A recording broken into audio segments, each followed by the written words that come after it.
Hello everyone, मैं आपका स्वागत करती हूँ सीयूईटी हिंदी हब में।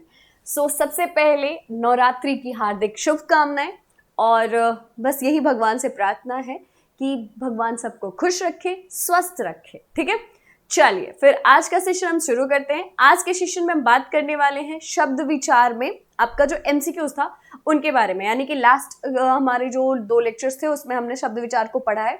आज के इस सेशन में हम शब्द विचार से रिलेटेड एमसीक्यूज को डिस्कस करेंगे, जिसमें आपके तत्सम, तद्भव, देशज, विदेशज, उसके बाद अगर मैं बात करूं तो आपके परिवाची, विलोम, श्रुतिसम, भिन्नार्थक, समानार्थी, अनेकार्थी, इन सारे से रिलेटेड आपके सवाल होंगे। आज के सेशन में हमारे पास 50 क्वेश्चन है। 50 क्वेश्चन को सॉल्व करेंगे और देखेंगे कि किस तरीके के क्वेश्चन आपके एग्जाम में आते हैं, या फिर पॉसिबिलिटीज किस तरीके के क्वेश्चन के होते हैं, या फिर किस तरीके के क्वेश्चन पूछे जा सकते हैं। तो हमारा पहला सवाल क्या कहता है? पहला सवाल कहता है, किस विकल्प में उत्पत्ति के आधार पर शब्दों के भेद दिए गए? आपके पास 4 ऑप्शंस हैं। चारों ऑप्शंस को देख के आपको बताना है कि कौन सा एक ऐसा ऑप्शन है जिसमें उत्पत्ति के आधार पर आपके शब्द के भेद दिए गए हैं। तो उपसर्ग, प्रत्यय, संधि, समास, क्या ये उत्पत्ति के आधार पर होते? तो ये शब्द भेद के अंतर्गत भी नहीं आते। ठीक है, उसके बाद अगर हम बात करेंगे एकार्थी, अनेकार्थी, पर्याय और विलोम, ये सारे किसके आधार पे आते हैं? तो ये अर्थ के आधार पे आते हैं। किसके आधार पे? अर्थ के आधार पे आते हैं। अब आ जाइए, हम बात करेंगे तो तत्सम, अर्ध तत्सम, देशज और दीर्घ, ये भी नहीं होता। तो बचा क्या आपका? Option D. ये जो आगत है ये विदेशी शब्दों को कहा जाता है बच्चे। ठीक है, विदेशज जो शब्द होता है उसे हम आगत शब्द भी कहते हैं। तो आप इसे इससे रिप्लेस कर सकते हो। तो इसका सही आंसर क्या हो जाएगा? आपका ऑप्शन सी हो जाएगा, तत्सम, तद्भव, देशज और विदेशज। ठीक है, चलिए नेक्स्ट क्वेश्चन हमसे क्या पूछ रहा है? हिंदी में प्रचलित सिफारिश किस भाषा का शब्द है? जो सिफारिश आपने शब्द सुना है, आपको बताना है कि किस भाषा के शब्द के अंतर्गत आता है। तो अगर हम बात करें तो ऑप्शन है आपके पास हिंदी, फारसी, अरबी और तुर्की। तो इसका सही आंसर है फारसी के अंतर्गत आता है। सिफारिश जो शब्द है वो फारसी के अंतर्गत आता है, यानी फारसी भाषा से लिया गया है। नेक्स्ट क्वेश्चन आपसे पूछा गया है, संस्कृत शब्दों से विकसित शब्दों को क्या कहते हैं? देशज, तद्भव, तत्सम और विदेशज। तो तत्सम और तद्भव यही 2 चीजें थी जहां पे एक संस्कृत का बिगड़ा हुआ रूप और एक आपका संस्कृत का ज्यो का त्यों रूप। तो जहां पे तत्सम, सम मतलब संस्कृत, तत्व मतलब उसके, किसके? संस्कृत के समान। ऑप्शन क्या हो जाएगा आपका? ऑप्शन सी इसका सही आंसर हो जाएगा। नेक्स्ट क्वेश्चन आपसे क्या पूछ रहा है? निम्नलिखित शब्दों में से तत्सम शब्द कौन सा है? दिवस, पहरा, आंसू और रेस्तरां। अगर हम बात करेंगे तो यहाँ पे पहरा, आंसू, रेस्तरां तीनों के तीनों क्या है आपके? ये तीनों के तीनों आपके तद्भव शब्द है। कौन से हैं? तो तद्भव शब्दों के अंतर्गत आ जाएंगे। लेकिन वहीं पे अगर मैं दिवस की बात करूं तो ये क्या हो जाएगा? आपके दिन के अंतर्गत। ये जो दिवस होता है उसे हम दिन कहते हैं, तो ये क्या हो जाएगा? ये आपका तत्सम शब्द है। ठीक है, चलिए उसमें भी रेस्तरां की अगर बात करें तो वो दूसरा आ जाएगा, मतलब कि अगर छांटना है तो हम ये कहेंगे कि ये तत्सम शब्द है। ठीक, कर्ण शब्द का तद्भव रूप क्या होता है? कार्य, कमन्य, कान और करण। कर्ण, कर्ण मतलब होता है कान। ठीक है, यानी उसका जब बदल देते हैं रूप तो वो हो जाता है कान। ये है आपका तत्सम शब्द। ठीक है, इसका तद्भव रूप क्या हो जाएगा? आपका कान हो जाएगा। ऑप्शन आपका सी हो जाएगा। नेक्स्ट क्वेश्चन आपसे क्या पूछा गया है? कार्य शब्द का तद्भव रूप क्या होता है?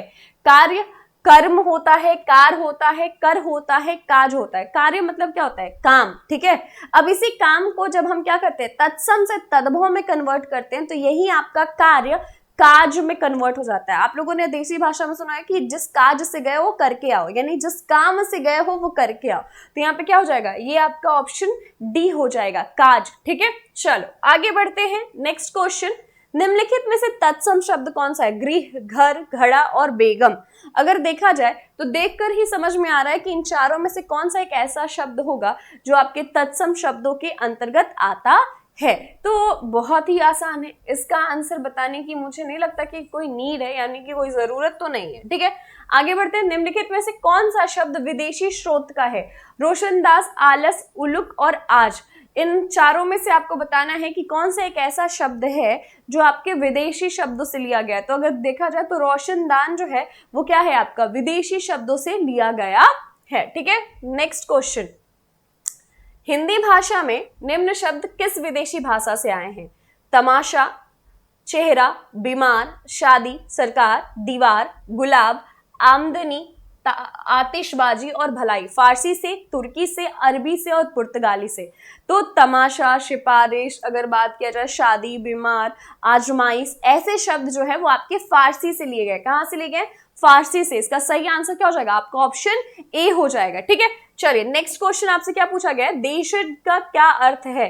ग्रामीण क्षेत्र के शब्द, निराधार शब्द, अपने देश में उत्पन्न जो शब्द न विदेशी है, न तत्सम है और न तद्भव है। संस्कृत का बिगड़ा हुआ शब्द, तो संस्कृत का बिगड़ा हुआ शब्द क्या हो जाता है बच्चे आपके लिए? तद्भव हो जाता है। किसे कहते हैं? तद्भव को हम संस्कृत का बिगड़ा हुआ रूप कहते हैं।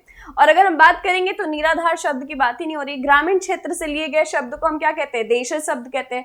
अपने देश में उत्पन्न जो शब्द न विदेशी है, न तत्सम है और न तद्भव है, यानी कि ये सिर्फ ग्रामीण क्षेत्र से उठाए हुए शब्द नहीं होते, वो अपने देश के अलग अलग भाषाओं से उठाए हुए शब्द होते हैं, जिन्हें हम अलग अलग हिस्सों में बांट नहीं सकते। यानी कि ना हम उन्हें क्या कहते हैं? विदेशी कहते हैं, ना हम देशी कहते हैं, ना तत्सम कहते हैं, ना तद्भव कहते हैं। तो यहाँ पे सही आंसर क्या हो जाएगा? आपका ऑप्शन सी हो जाएगा। ठीक है, चलिए नेक्स्ट क्वेश्चन, कौशल का पर्यायवाची नहीं है। अब आपको बताना है इन चारों में से कौन सा एक ऐसा ऑप्शन है जो कौशल के पर्यायवाची के रूप में इस्तेमाल नहीं किया जा सकता। ठीक है, तो यहाँ पे ऑप्शन है आपके पास कुशलता, अभ्यागत, पटुता और दक्षता। कौशल यानी कहते हैं ना इस कौशल में है या फिर इसमें निपुण है, इस कौशल में निपुण है, तो क्या हमने कहा? यानी कि उसके अंदर क्या है? वो दक्षता है, पटुता है, कुशलता है। लेकिन अगर हम बात करेंगे तो अव्यागत नहीं होता। अव्यागत का मतलब होता है अतिथि, यानी अगर देखा जाए तो अव्यागत किसका पर्यायवाची है? तो अतिथि का है। ठीक है, तो इसीलिए अगर हम बात करेंगे तो यहाँ पे इसका सही आंसर ऑप्शन सी हो जाएगा। अव्यागत कौशल का पर्यायवाची के रूप में नहीं जाना जाता है। नेक्स्ट क्वेश्चन हमसे क्या पूछा गया है? कौन सा शब्द गंगा का पर्यायवाची नहीं है? जानवी, देवापगा, सुरसरी और सरिता। तो अगर हम बात करेंगे तो सुरसरी हो या सरिता हो, दोनों गंगा को कहा जाता है। लेकिन जब हम सरिता की बात करते हैं तो सरिता गंगा की पर्यायवाची नहीं, नदी के पर्यायवाची के रूप में जाना जाता है। तो यहाँ पे सही आंसर क्या हो जाएगा आपका? ऑप्शन डी, सरिता जो है वो गंगा की पर्यायवाची नहीं है। आगे बढ़ेंगे, नेक्स्ट क्वेश्चन आपसे पूछा गया है, निम्नलिखित में से कौन सा शब्द कमल का पर्यायवाची नहीं है? अरविंद, सतदल, सरसिज और अमिया। आपको बताना है इन चारों ऑप्शन में से कौन सा एक ऐसा ऑप्शन है जो अरविंद या फिर कमल का पर्यायवाची नहीं है। तो अगर हम बात करेंगे सरोज हो गया या फिर अरविंद हो गया या सतदल हो गया या सरसीज हो गया, ये सारे किसके होते हैं? तो सब कमल के होते हैं। लेकिन अमिया किसको कहते हैं? अमृत को कहते हैं, यानी कि अमिया जो है वो अमृत का पर्यायवाची है। तो इसका सही आंसर क्या हो जाएगा? आपका ऑप्शन डी हो जाएगा। ठीक है, नेक्स्ट क्वेश्चन आपसे पूछा गया है, इनमें से किस शब्द के पर्यायवाची गलत है? अब आपको बताना है इन चारों में से कौन सा एक ऐसा ऑप्शन है जिनके पर्यायवाची गलत है। कमल का दिया गया जलज, पंकज और सरोज, अभी हमने बात किया ये सही है, यानी ये ऑप्शन नहीं होगा। पुष्प का क्या होता है? कुसुम, फूल और सुमन, ये भी सही है, यानी ये ऑप्शन नहीं होगा। सरस्वती की हम बात करें तो गिरा, भारती, वाणी, ऑब्वियसली ये होता है, यानी कि ये भी आपका ऑप्शन नहीं होगा। लेकिन अगर हम बात करेंगे सूर्य का, दिवस, याम और वासर, दिवस, याम और वासर दोनों किसके पर्यायवाची होते हैं? तो दिन के होते हैं। किसके होते हैं? दिन के पर्यायवाची के रूप में जाने जाते हैं। सूर्य के पर्यायवाची नहीं होते हैं। सूर्य का क्या हो जाता है? आपका भास्कर हो जाए। अगर हम बात करेंगे तो कहते हैं ना वो पार्टनर मूवी का एक लाइन है ना, सॉरी पार्टनर मूवी में गोविंदा का कैरेक्टर क्या नाम होता है? भास्कर दिवाकर चौधरी। ठीक है, तो अगर हम बात करेंगे तो यहाँ पे जब हम सूर्य का नाम याद रखना हो तो ऐसे तो बहुत इजी है, बहुत बार पेपर में पूछा गया है, बट हमेशा पार्टनर वाला नाम याद रखोगे तो कुछ चीजें आपके लिए हो जाता है। क्या ठीक है, भास्कर, तो ये क्या होगा? अगर हम देखेंगे तो आपके सूर्य का जो पर्यायवाची होता है वो कभी भी दिवस, याम और वासर नहीं देखा है आपने, लेकिन सूर्य के और भी बहुत सारे पर्यायवाची देखे हैं। अब आपको कमेंट सेक्शन में बताना है कि सूर्य के पर्यायवाची के नाम जो है वो कौन कौन से हैं। अब ये मत कर देना कि ये तो मतलब ठीक है, यहाँ पे ऑप्शन दे दिया गया है, आंसर मिल गया तो हमें क्या मतलब, लेकिन मतलब रखना है। ठीक है, तो आपको बताना है कि सूर्य का पर्यायवाची क्या कौन कौन से शब्द होते हैं। ठीक है, अब हिंट के रूप में आप भास्कर दिवाकर चौधरी की बात कर लो। दिवाकर मतलब, तो अब अगर हम बात करें तो इसका सही आंसर ऑप्शन डी। अतिथि का पर्यायवाची है अमृत फल, अनन्यन, आगंतुक और आजन्म। अब बताना है अतिथि का पर्यायवाची है, अतिथि का पर्यायवाची हमें बताना है। तो ये क्या होगा? आपका ऑप्शन सी हो जाएगा, आगंतुक, यानी कि जो आया हुआ है। ठीक है, चलो, अमृत फल तो बिल्कुल नहीं होगा, किसी को अतिथि इतने प्रिय तो नहीं होते। निम्नलिखित शब्दों में से हनुमान का परिवाची शब्द नहीं है। राम भक्त, पवन सुत, बजरंग बली और कपीश्वर। तो देखो, अगर हम बात करें तो कपीश्वर के नाम से जाना जाता है, बजरंग बली के नाम से भी हम जानते हैं, और अगर हम बात करें पवन सुत के नाम से भी जानते हैं, ठीक है। लेकिन हम राम भक्त के नाम से नहीं जानते, यानी कि राम भक्त हर उस को कहा जा सकता है जो राम की आराधना करते हैं, पर अगर देखा जाए तो इनके नाम के आगे विशेषण के रूप में से लगाया जा सकता है कि आपके बजरंग बली क्या थे, राम भक्त थे, ठीक है। राम भक्त हनुमान ये कह सकते हैं, लेकिन राम भक्त इनका परिवाची नहीं है। तो इसका सही आंसर क्या हो जाएगा, आपका ऑप्शन ए हो जाएगा, ठीक है। नेक्स्ट क्वेश्चन आपसे पूछा गया है, कामदेव का परिवाची शब्द कौन सा है? सरोज, मनोज, पाथोज और उरोज। तो अगर बात किया जाए, कामदेव जो है, अगर परिवाची की मैं बात करूं तो सूर्य, चंद्रमा, गंगा, सरस्वती, उसके बाद अगर हम बात करें तो कामदेव, इंद्र, पृथ्वी, अग्नि, उसके बाद अगर मैं बात करूं तो घोड़ा। कुछ ऐसे शब्द हैं जो आपको याद होने चाहिए फ्रिक्वेंटली। कमल, इसमें कैसे भूल सकती हूँ। तो इन सब के शब्दों के ना परिवाची आपको याद होने चाहिए, और उसमें से एक कहा जाता है ना वन ऑफ इम्पॉर्टेंट, तो ये एक है। कामदेव के परिवाची कभी ना कभी पूछ लिया जाता है, या फिर मैच द फॉलोइंग के फॉर्मेट में आपसे पूछ लिया जाएगा। तो यहाँ पे अगर हम बात करेंगे तो मनोज है परिवाची के रूप में, अगर देखा जाए कामदेव का तो मनोज है। वहीं पे अगर सरोज की बात करो तो अभी थोड़े पहले मैंने बताया, साथ ही साथ थोड़े पहले एक क्वेश्चन में भी आपको सरोज का मिला होगा, ठीक है। बाकी कामदेव के और भी कौन कौन से परिवाची होते हैं आप ये मुझे कमेंट सेक्शन में बताएंगे। अब आपको मैच करना है, मैच करके बताना है कि कौन सा शब्द किसके अंतर्गत आता है, यानी कौन से शब्द का कौन सा परिवाची है। यहाँ पे शैल है, अंबु, सदन, अनल, नीर, पहाड़, पावक और गेह। अब देखो एक बात बताओ, सदन किसको कहते हैं? अगर बहुत कंफ्यूजन हो तब भी हम बात कर लेते हैं। सदन किसको कहते हैं? घर को कहते हैं, यानी कि हमारा सी का क्या होना चाहिए, ई होना चाहिए। अब देखो सी का ई किस किस में है, तो दो ऑप्शन में दिख रहा है, यानी दो ऑप्शन हम क्या कर लेंगे, हटा देंगे। अब आ जाओ अनल, एक होता है अनल और एक होता है अनिल, ठीक है।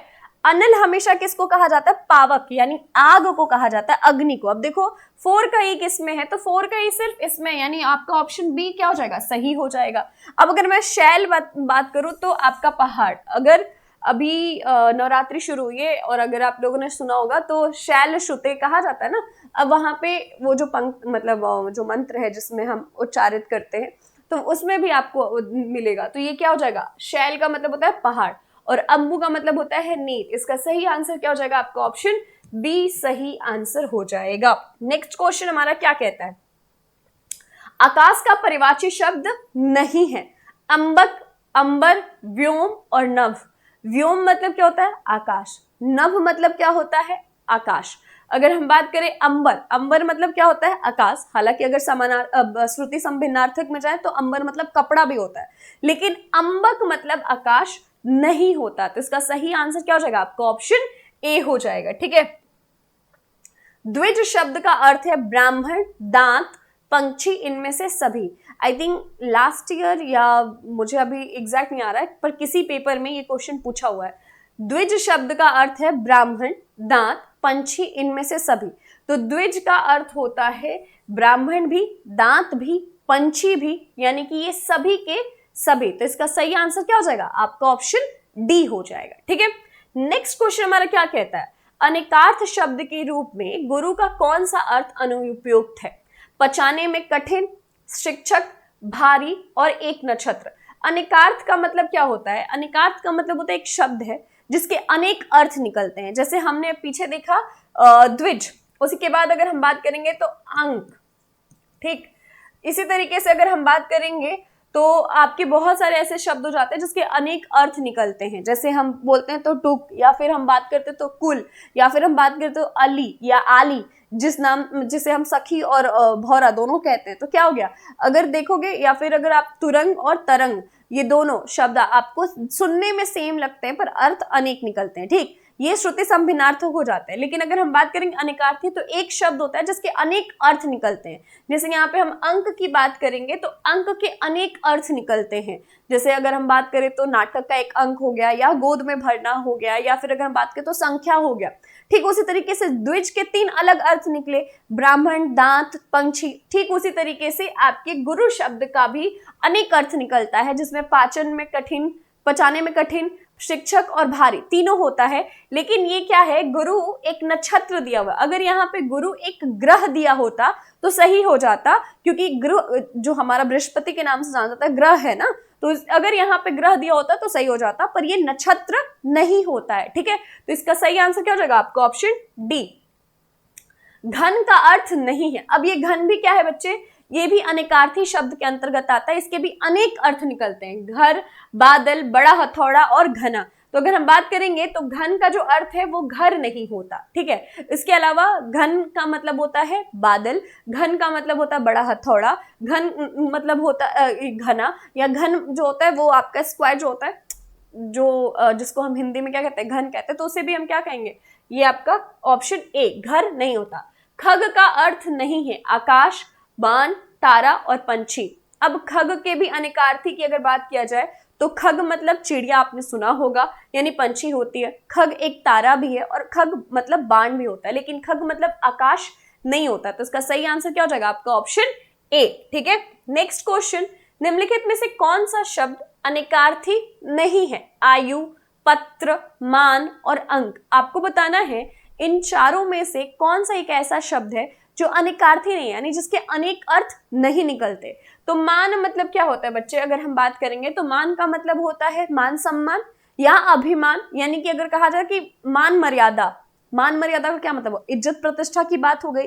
मान मतलब क्या होता है? मानना, यानी सम्मान देना भी हो गया। तो क्या हो गया? अनेक अर्थ निकल गए। ठीक वहीं पे अगर हम बात करते अंक, अंक का भी मैंने बताया संख्या हो सकता है, गोद में लेना या फिर गले लगाना हो सकता है, अंक भरना जिसे कहते हैं, या फिर कहा जाए तो नाटक का एक हिस्सा हो सकता है। वहीं पे अगर मैं पत्र की बात करूं तो पत्र मतलब पत्ता हो सकता है, पत्र मतलब चिट्ठी हो सकती है। तो ये क्या हो गया? यहाँ पे पत्र के भी अनेक अर्थ निकल गए। लेकिन आयु, आयु का कोई अलग अर्थ नहीं निकलता। आयु का मतलब वही होता है उम्र। ठीक है, तो इसका सही आंसर आपका ऑप्शन ए हो जाएगा। नेक्स्ट क्वेश्चन, कौन सा शब्द अनेकार्थी नहीं है? इन चारों में से कोई एक शब्द है जो अनेकार्थी नहीं है, जिसके अनेक अर्थ नहीं निकलते। तो अगर हम बात करेंगे पृष्ठ, ये भी अनेकार्थी है, पानी ये भी अनेकार्थी है, फल ये भी अनेकार्थी है, लेकिन पाप, पाप जो शब्द है ये अनेकार्थी नहीं है। अब अगर मैं बात करूं तो पानी का क्या अनेक अर्थ होता है, ये आप मुझे बताएंगे। ठीक है, चलिए आगे बढ़ते हैं। नेक्स्ट क्वेश्चन, कौन से शब्द युग्म का अर्थ भेद सही नहीं है? आपको बताना इन चारों में से कौन सा एक ऐसा जो है युग्म है जिसका अर्थ जो दिया हुआ है वो सही नहीं दिया है। ये क्या है? ये श्रुति संभिन्नार्थक है, यानी सुनने में समान लगते हैं लेकिन अर्थ अलग अलग होते हैं। जैसे अनिष्ट, अनिष्ट मतलब बुरा और अनिष्ट मतलब निष्ठाहीन। ठीक है, शब्द एक ही हुआ, अर्थ अलग निकल गया। ठीक उसी तरीके से तरंग, तरंग मतलब लहर और तुरंग मतलब घोड़ा होता है। अगर हम बात करें अंश मतलब हिस्सा और अंश मतलब कंधा। ठीक है, अब यहाँ पे अचल मतलब पर्वत, अचल जो चले नहीं उसे हम क्या कहते हैं? पर्वत। और अचला मतलब होता है नारी नहीं, यहाँ पे होता है पृथ्वी। ठीक है, इसीलिए ये ऑप्शन आपका क्या है बच्चे? ये आपका सही है, यानी कि यहाँ पे नारी की जगह क्या होना चाहिए? पृथ्वी होना चाहिए। तो इसका सही आंसर क्या हो जाएगा? आपका ऑप्शन बी हो जाएगा। ये युग्म सही नहीं था। ठीक है, यहाँ पे नारी नहीं होगा, क्या होगा? पृथ्वी, यानी कि अचला मतलब होता है पृथ्वी। अचला का अर्थ क्या होता है? पृथ्वी। ठीक है, चलिए आगे बढ़ते हैं।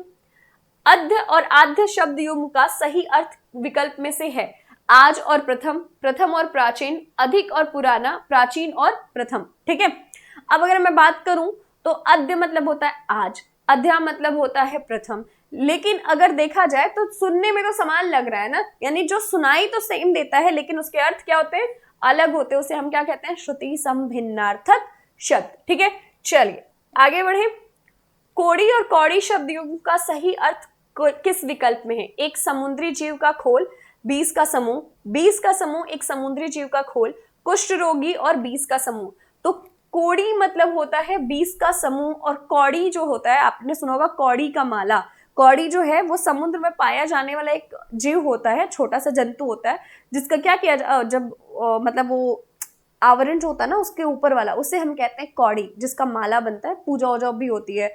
आई थिंक दिवाली के टाइम पे कौड़ी की माला से पूजा होती है। तो वो क्या हो गया, वो कौड़ी जो है वो समुद्र में रहने वाले जीव के ऊपर का खाल होता है। और कोड़ी मतलब यहाँ पे कोड़ी मतलब होता है 20 का समूह। अब कभी कभी लोग कंफ्यूज हो जाते हैं, कोढ़ी मतलब होता है कुष्ठ रोग, को ढी होता है, वो कोढ़ी नहीं होता। तो इसका सही आंसर क्या हो जाएगा आपका ऑप्शन बी। एक ऑप्शन कहीं रह गया था, कोई बात नहीं। कौन से शब्द युग का अर्थ संगत नहीं है? टूक, टुकड़ा और टूक फटा हुआ। टूक मतलब अंश और अंश अंश मतलब हिस्सा और अंश मतलब कंधा। दंश मतलब दंश और दस मतलब दस। अथक मतलब बिना थके और अकथ मतलब जो कहा ना जा सके। अब बताना है कौन सा युग्म आपका सही नहीं है, ठीक है। तो अगर हम बात करेंगे तो अथक यानी जो बिना थके और अकथ यानी जो कहा ना गया हो, ये भी आपका सही है। दंश मतलब दंश होता है और दस मतलब दस होता है, तो इसका ये भी आपका सही है। अंश मतलब पीछे भी हमने देखा था क्वेश्चन में, उसका मतलब होता है हिस्सा और अंश मतलब होता है कंधा, तो ये भी आपका सही है। यानी बचा कौन, ऑप्शन ए। अब अगर हम बात करेंगे तो इसका मतलब होता है थोड़ा, ठीक है। और अगर हम बात करेंगे तो इसका मतलब होता है टुकड़ा या फिर हिस्सा। यानी कि अगर बात किया जाए तो टूक और टूक क्या है, ये आपका गलत है। यानी इसका सही आंसर क्या हो जाएगा, आपका ऑप्शन ए हो जाएगा, ठीक है। नेक्स्ट क्वेश्चन हमारा क्या कहता है, प्रत्यक्ष का विलोम क्या होता है? समक्ष, विपक्ष, परोक्ष और अदृश्य। प्रत्यक्ष मतलब क्या होता है बच्चे?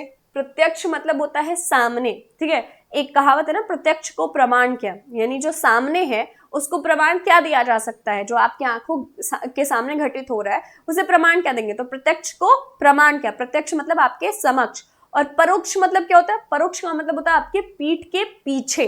तो इसका सही आंसर क्या हो जाएगा, आपका ऑप्शन सी हो जाएगा। विलोम का मतलब क्या होता है, आपके शब्द का जस्ट अपोजिट। तो प्रत्यक्ष मतलब जो आपके समक्ष है, और अगर बात की जाए परोक्ष, परोक्ष यानी कि आपके पीछे। चलिए नेक्स्ट क्वेश्चन, आचार का विलोम शब्द क्या होता है? अनाचार, अनाचार, अत्याचार और विचार। तो अगर हम बात करेंगे तो आचार जो शब्द है इसका मतलब क्या होता है, आपका व्यवहार, ठीक है, यानी कि अच्छा व्यवहार। अगर हम कह दे अनाचार या फिर हम कह दे दुराचार, तो क्या हो जाएगा, गलत व्यवहार। यानी कि अगर मुझे इसे क्या करना हो, विलोम शब्द में कन्वर्ट करना हो, तो मैं क्या करूंगी, उसे या तो दुराचार या अनाचार। अब यहाँ पे क्या है, आचार है, तो हम अनाचार जोड़ेंगे, तब जाकर के हमारा क्या बनेगा, ये विलोम बनेगा आचार का, ठीक है। व्यवहार को कहते हैं हम आचार, ठीक। यानी कि अगर देखा जाए तो ये दोनों ऑप्शंस तो खत्म हो गए। अब बच्चे आपके ऑप्शन ए और ऑप्शन बी, तो एक है अनाचार और एक है अनाचार। अब अगर देखा जाए वर्तनी शुद्ध के हिसाब से बताना है कि आपके इन दोनों ऑप्शन में से सही आंसर क्या होगा, और ये आपके लिए होगा होमवर्क, ठीक है। इसका सही आंसर ये पता है कि अनाचार होगा, पर ये इसमें से कौन सा होगा ये आप बताएंगे, ठीक है। चलिए आगे बढ़ेंगे। अपव्यय शब्द का विलोम क्या होता है? अगर आपको व्यय का अर्थ पता है तो अपव्यय का तो ऑब्वियसली आप निकाल लोगे। व्यय मतलब क्या होता है बच्चे, खर्च, यानी कि कहते हैं ना कि व्यय हो गया यानी खर्च हो गया, ठीक है। अब यहाँ पे देखा जाए तो अपव्यय जो क्या करता हो, बहुत ज्यादा खर्च करता हो। जैसे मेरी मम्मी कहती है कि मेरे पास पैसे नहीं टिकते क्योंकि मैं बहुत ज्यादा खर्चीली हूँ, ठीक है। तो क्या होता है, अपव्यय यानी जो बहुत ज्यादा खर्च करता है उसे हम कहते हैं अपव्यय। अब इसका हम अपोजिट देखेंगे तो क्या हो जाएगा, अधिव्यय, बिल्कुल नहीं। व्यय का क्या मतलब होता है, अगर देखा जाए व्यय का विलोम क्या होगा, तो आय होगा। आएगा पैसे तभी तो जाएगा पैसे, ठीक है। तो ये वाला फॉर्मूला है। तो व्यय का अर्थ अगर देखा जाए विलोम क्या होता है, आय होता है। उसी तरीके से अपव्यय का विलोम देखा जाए तो क्या होता है, मितव्यय, यानी जो बहुत ज्यादा खर्च करता है उसे कहते हैं अपव्यय, बहुत ज्यादा खर्चीला। और मितव्यय यानी जो बहुत कम करता है, बहुत संकुचित रहता है, उसे हम क्या कहते हैं, उसे मितव्यय। संकुचित का मतलब ये नहीं व्यवहारिक रूप से संकुचित, संकुचित का मतलब कि खर्च करने में जो खुद को बहुत रोक कर, थाम कर, समझ कर, संभल कर करता है, उसे हम कहते हैं मितव्यय, ठीक है। चलिए जो मैं नहीं हूं, आगे बढ़ते हैं। आवरण शब्द का विलोम क्या होता है? आवरण, आवरण का मतलब क्या होता है, पर्दा माना जाता है जनरली। अब अगर हम बात करेंगे तो अवज्ञा मतलब क्या होता है, जो आपकी आज्ञा को न माने। सुवर्ण यानी सुंदर, वरण आपने वो तो सुना है, सुवर्ण को ढूंढत फिरत कभी व्यभिचारी चोर। और अगर हम बात करें आचरण, आचरण मतलब क्या होता है, आपके व्यवहार की बात होती है, तो ये भी नहीं, तो बचा क्या आपका अनावरण। ठीक है, यानी आवरण का क्या होता है, अनावरण। और यहीं से आपको पिछले वाले क्वेश्चन का आंसर भी मिल गया होगा कि वो किस रूप में परिवर्तित होगा, यानी कौन सा उसका शुद्ध जो है वर्तनी के आधार पर वो कौन सा शुद्ध शब्द है। ठीक है, उन्मूलन का विपरीतार्थक शब्द निम्नलिखित विकल्पों में से छाटिए। उन्मूलन शब्द का विपरीत क्या है, यानी विलोम शब्द कौन सा होगा। देखा जाए, रोपण, विलोमन, अनुकूलन और विनाशन। तो उन्मूलन का अर्थ अगर पता है तो शब्द का विलोम निकाल लोगे। उन्मूलन मतलब होता है क्या करना, उखाड़ देना, यानी जड़ से निकाल देना, या फिर कहा जाए कि समाप्त कर देना। ठीक है, अब यहाँ पे अगर देखा जाए तो क्या होगा, अगर समापन की बात हो रही है, उखाड़ने की बात हो रही है, तो रोपण होगा, यानी कि रोपना। ठीक है, फिर से क्या करना, उसे फिर से नवजीवन देना। तो इसका सही आंसर ऑप्शन ए हो जाएगा। दिन का सही विलोम शब्द निम्नलिखित विकल्पों में से कौन सा है, दुर्दिन, सुदिन, रात और सुबह। दिन का विलोम क्या होगा, ये इतना इजी है कि आपको बताना तो नहीं चाहिए। ठीक है, चलिए आगे बढ़ते हैं। नेक्स्ट क्वेश्चन आपसे पूछा गया है, समानार्थी शब्द छांटना है, यानी कि आपको बताना है इन चार ऑप्शन में से कौन सा समान अर्थ रखने वाला शब्द है। ठीक है, कुबेर, कुबेर का क्या होगा, धनराज, न्यूनता, कुबेरी और कृपालु। तो कृपालु कहीं से भी कुबेर के समानार्थी के अंतर्गत नहीं आता। जो कृपा करता है, जो कृपा कर सकता है, उसके लिए हम इन शब्दों का इस्तेमाल कर सकते हैं, लेकिन अगर हम बात करेंगे तो यहाँ पे कुबेरी भी नहीं होता। उसके बाद अगर हम देखेंगे न्यूनता, बिल्कुल नहीं।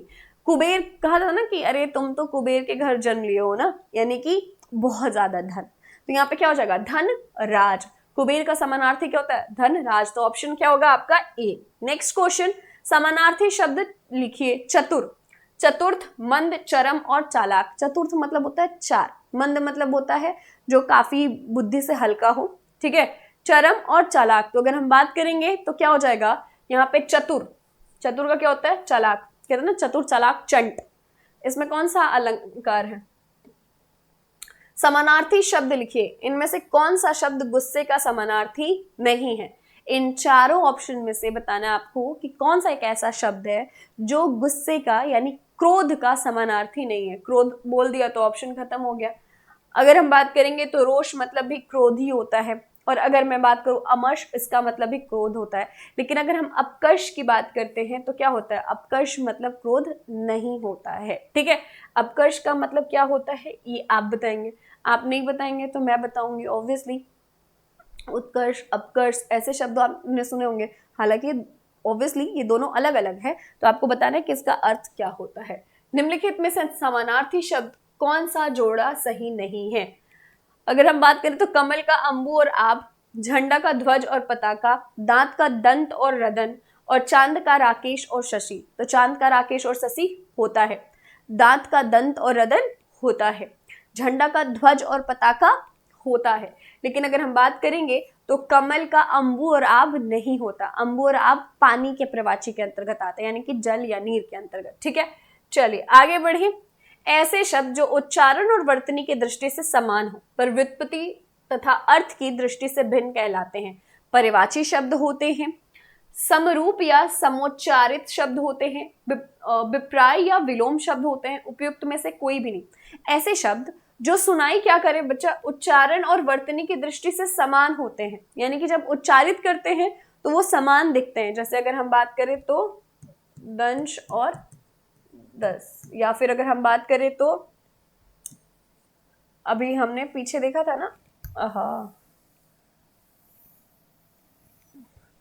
जो पीछे हमने समानार्थी के ऑप्शंस देखे थे वो सारे आपको याद होंगे, यानी कि जो सुनाई क्या कर रहे थे, आपको सेम सेम दे रहे थे। जैसे कि हमने कहा था वो कंधा का या हिस्सा का अंक और अंश, तो ये क्या हो गया, तो ये सेम सुनाई देते हैं, उच्चारण और वर्तनी के आधार पर वो एक समान दिखते हैं, लेकिन अर्थ अलग अलग होता है। तो ये क्या कौन से शब्द कहे जाते हैं, तो इसे हम क्या कहते हैं, समरूप या समुच्चारित कहते हैं। परिवाची नहीं कहेंगे क्योंकि एक ही शब्द के अलग अलग पर्याय होते तो परिवाची हो जाता है। विपरीतार्थक की बात करेंगे तो जब आपका विलोम हो यानी एकदम विपरीत होता है तो उसे हम विपरीतार्थक शब्द कहते हैं। और अगर हम बात करेंगे तो यहाँ पे ये समरूप या समुच्चारित आपको एक और नाम से जानने को या सुनने को मिलता है जिसे हम कहते हैं श्रुति समभिन्नार्थक शब्द, जिसे समानार्थी की अगर जिसे हम अभी लेकर चल रहे थे कि हमें सुनाई तो क्या देता है, समान देता है पर अर्थ अलग निकलता है, उसे हम श्रुति समभिन्नार्थक शब्द भी कहते हैं। श्रुति मतलब क्या होता है, श्रुति का मतलब होता है सुनना, सम मतलब समान और भिन्नार्थक यानी भिन्न अर्थ यानी अलग अर्थ। तो इसका सही आंसर क्या हो जाएगा आपका ऑप्शन बी, आपको मिल जाएगा श्रुति सम भिन्नार्थक यानी श्रुति सम भिन्न यानी कि सुनने में समान लेकिन अर्थ भिन्न होता है, अलग होता है। इनमें से कौन सा शब्द अरुण का समानार्थी नहीं है यानी समान अर्थ रखने वाला नहीं है? तो अगर हम बात करेंगे तो जनरली अरुण का मतलब लाल रंग से निकाला जाता है, लेकिन यहाँ पे समानार्थी पूछा जा रहा है तो सूर्य को कहा जाता है, बिल्कुल। सूर्य के सारथी को कहा जाता है, बिल्कुल। कुमकुम का रंग क्या होता है, लाल होता है, उसको भी कहा जाता है, लेकिन बिंबा फल को नहीं कहा जाता, यानी इसका सही आंसर क्या हो जाएगा आपका ऑप्शन डी हो जाएगा। नेक्स्ट, इनमें से कौन सा शब्द उच्च का समानार्थी नहीं है? उच्च शब्द का समानार्थी के रूप में किस शब्द का इस्तेमाल नहीं किया जाता है? टीला, श्रेष्ठ, बड़ा और उठा हुआ। तो उच्च जो होता है वो उठा हुआ हिस्सा होता है, उसे भी कहते हैं। श्रेष्ठ जो होते हैं हम उच्च कोटि का बोलते हैं ना, तो हम क्या श्रेष्ठ के लिए बोलते हैं। बड़ा जो है उसके लिए भी हम उच्च का इस्तेमाल करते हैं, लेकिन अगर हम बात करेंगे टीला नहीं होता, यानी इसका सही आंसर आपका ऑप्शन ए हो जाएगा। नेक्स्ट क्वेश्चन, निम्न इनमें से कौन सा शब्द कनक का समानार्थी नहीं होता है? आई थिंक ये इतनी बार पेपर में आ चुका है, अलंकार के रूप में देख लो या फिर अगर हम बात करें ऐसे इंडिविजुअली भी ये पूछा जा चुका है, तो आपको इसका तो पता ही होगा। देखो एक पंक्ति है, कनक कनकते 100 गुनी, मादकता अधिकाय, वा खाए बौराए जन, वा पाए बौराए। यही पंक्ति है जहां से ये पूरा जो अगर कहा जाए बवाल या फिर विवाद जो भी है यही से शुरू हुआ। पहले 2 ही कनक के अर्थ पूछा जाता था, अब धीरे धीरे क्या हो गया, अब तीसरे कनक पे भी हम पहुंच गए हैं। तो अब आपको बताना है कि इन चारों में से कौन सा एक ऐसा ऑप्शन है जो कनक के समानार्थी के रूप में नहीं जाना जाता है, ठीक है। जिसमें से अगर हम बात करेंगे तो सोना और धतूरा आप समझ चुके होंगे, अब इन दोनों में से कोई एक बताना है, ठीक है। रसाल शब्द का अर्थ है आम, केला, पंछी और चमक। रसाल मतलब आम होता है जो क्या है, फलों का राजा है और सबके मन को भाता है, ठीक। आगे बढ़ते हैं, हालांकि राइमिंग बनाने का कोई मतलब नहीं था। मुड़चेत जो है वो किसको कहते हैं? दूसरों को जो मूर्ख बनाता है उसको कहते हैं। मूर्ख जो बाद में चतुर बन गया हो उसे कहते हैं। आलसी को कहते हैं या मूर्ख को कहते हैं। मुड़चेत, मुड़ मतलब होता है जिसकी बुद्धि क्या हो, मुड़ है, यानी कि बिल्कुल ही जिस पे किसी चीज का कहा जाता है कि फर्क ना पड़े या फिर कुछ भी समझ नहीं आया, उसको बहुत देर से समझ आता है, तो हम क्या कहेंगे इसे, मूर्ख, ठीक है। तो इसका आपका ऑप्शन डी, कितना भी समझा लो वो अपनी चेतना क्या कर चुका है, मूड कर चुका है, ठीक है, तो उसे हम कहते हैं मूर्ख। अंक शब्द का अनिकार्थी शब्द नहीं है। संख्या, गोद, पृथ्वी, नाटक का एक भाग। एग्जाम्पल देते देते इसी क्लासरूम में मैंने इतनी बार अंक का एग्जाम्पल दे दिया है कि अब मैं इसका अर्थ नहीं बताऊंगी, ठीक है। इसका अर्थ आप बताएंगे कि इसके अनिकार्थी कौन से नहीं आएंगे। पंच शब्द का अनिकार्थी शब्द नहीं है, ठीक है। पंच मतलब क्या होता है, 5 होता है। पंच मतलब क्या होता है, पंच परमेश्वर सुना होगा ना, जो क्या करते हैं, वो निर्णय करने वाले होते हैं। पंच मतलब ग्राम का जो सरपंच होता है उसे भी हम पंच कहते हैं, यानी ये तीनों आपके हैं। लेकिन अगर हम बात करेंगे तो पंचानन, जिसके 5 सर हैं या 5 मुख है, उसे कहते हैं पंचानन, और पंच का मतलब पंचानन नहीं होता है, ठीक है। नेक्स्ट क्वेश्चन, निम्नलिखित शब्दों में से एक का अर्थ तेल भी है। प्रणय, प्रीति, स्नेह और अनुराग। आपको बताना है इन चारों ऑप्शन में से कौन सा एक ऐसा ऑप्शन है जिसका अर्थ जो है तेल भी निकलता है। तो आश्चर्यचकित होंगे आप, लेकिन ठीक है। स्नेह मतलब होता है प्रेम, लगाव, प्रीति, लेकिन इसका एक अर्थ तेल से भी है, ठीक है। चलो नेक्स्ट क्वेश्चन, इनमें से कौन सा शब्द अगला का अनिकार्थी नहीं है? अगला का अनिकार्थी, ठीक है। आगे, आगामी, सामने का और दुविधा। अगला मतलब आगे का, ठीक है। अगला मतलब आगामी, जो आगे होना, अगला स्टेप क्या है आपका, यानी कि आगे आप क्या करने वाले हो। और अगर हम बात करें अगला, तो यानी कि सामने का, कहते हैं ना कि अगले वाले घर में, यानी सामने वाले घर में। लेकिन अगर हम बात करेंगे दुविधा, तो दुविधा नहीं होता, ठीक है। तो इसका सही आंसर क्या हो जाएगा आपका, ऑप्शन डी। नेक्स्ट, गृह विहीन, बेघर किस शब्द के अनिकार्थी हैं। तो अगर मैं बात करूं तो अभी पीछे एक क्वेश्चन हमने डिस्कस किया था जहां पे गेह शब्द आपको सुनने को, देखने को, पढ़ने को मिला होगा, ठीक है। गेह मतलब होता है गृह, ठीक। अगर मैं बात करूं अगोरना, अगोरना मतलब क्या होता है बच्चा, देख रेख करना, ठीक है। अगोचर, अगर हम बात करते हैं अगुआ और अगे, तो इसमें से कौन सा एक ऐसा शब्द आपको मिल रहा है जहां पे आपको समझ में आ रहा है कि वो बेघर, यानी कि जिसका घर ना हो। गृह विहीन, जो घर, जिसके पास घर ना हो, तो उसे हम क्या कहेंगे, अगे, यानी जिसके पास घर ना हो। गेह मतलब होता है घर, अ मतलब होता है अभाव, उसके पास क्या है, गृह का अभाव है, तो उसे हम क्या कहेंगे, अगेह कहेंगे, ठीक है। हाँ जी, तो इसी के साथ हमारे पूरे 50 क्वेश्चन जो है वो समाप्त होते हैं। जो हम किसके लिए, किससे रिलेटेड कर रहे थे, वो था आपका शब्द विचार से, ठीक है। तो शब्द विचार के चैप्टर्स के बाद हमने एमसीक्यूज भी कर लिए और फाइनली हमारा एमसीक्यू क्या हुआ, समाप्त हो गया। अब हम बढ़ेंगे नेक्स्ट सेशन में, यानी नेक्स्ट वीडियो में पढ़ेंगे आपकी संज्ञा और संज्ञा के एमसीक्यूज को लगाएंगे। इसी के साथ आपका ये चैप्टर समाप्त होता है। अगर कोई डाउट है या फिर कुछ पूछना है, या फिर अगर ऐसा लगे कि ये वाला सेक्शन जो है थोड़ा सा और पढ़ना चाहिए या फिर इसमें कुछ और चीज़ें हमें करनी चाहिए, तो आप मुझे बता सकते हैं। इसी के साथ आज का ये सेशन समाप्त करते हैं। अब हम आपसे मिलेंगे नेक्स्ट सेशन में, तब तक आप स्वस्थ रहो, मस्त रहो और अपना ध्यान रखो। Thank you.